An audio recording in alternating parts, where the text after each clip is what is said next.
नमस्कार मित्रांनो. उद्या निफ्टीची एक्सपायरी असणार आहे कारण की मंगळवारी मार्केटला सुट्टी असल्यामुळे निफ्टीची एक्सपायरी उद्या होईल. तर उद्या मार्केट कशाप्रकारे ओपन होणार किंवा कोणत्या लेवल्स इम्पॉर्टंट असणार आहेत आणि या एक्सपायरीच्या दिवशी रिटेल इन्व्हेस्टर म्हणजे आपल्यासारख्यांनी कशा ट्रेडिंग केला पाहिजे ते या व्हिडिओमध्ये आपण पाहणार आहोत.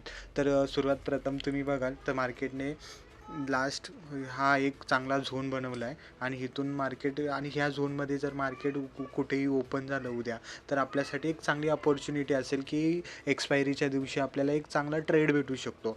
तर तुम्ही पाहू शकता की हा जो बेस असेल ना तो आपल्यासाठी एकदम क्रुशियल झोन असेल आणि आपल्यासाठी एकदम म्हणजे चांगल्या प्रकारे आपण इथे ट्रेड एक्झिक्यूट करू शकतो. हा माझ्यासाठी उद्या म्हणजे उद्यासाठी एक फ्लॅट झोन असेल, एक फ्लॅट रेंज असेल.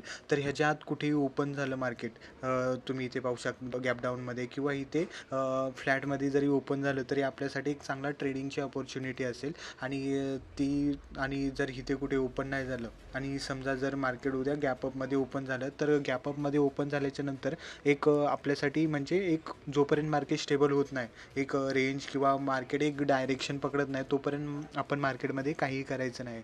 तोपर्यंत आपण वेट आणि वॉचेस करायचं आहे. जर जास्त प्रमाणात गॅप डाऊन झालं तर आपण एकतर मार्केटला प्रॉफिट बुकिंग करू द्या, वरती येऊ द्या किंवा मार्केटला खाली येऊन सपोर्ट किंवा रेजिस्टन्सवरती मार्केटला येऊ द्या. त्याच्यानंतर आपण ट्रेडिंग प्लॅन करूया की इथून मार्केट जर सपोर्टला आलं तर इथून जर काही अपसाईडचे पोटेन्शियल दिसले तर आपण अपसाईडचा विचार करू किंवा इथून जर रेजिस्टन्स फेस करत असेल तर इथून डाऊन साईडचा विचार करू. ह्या इम्पॉर्टन्स लेवल असतील तर तुम्ही ह्याच्यावरती काम करू शकता. धन्यवाद.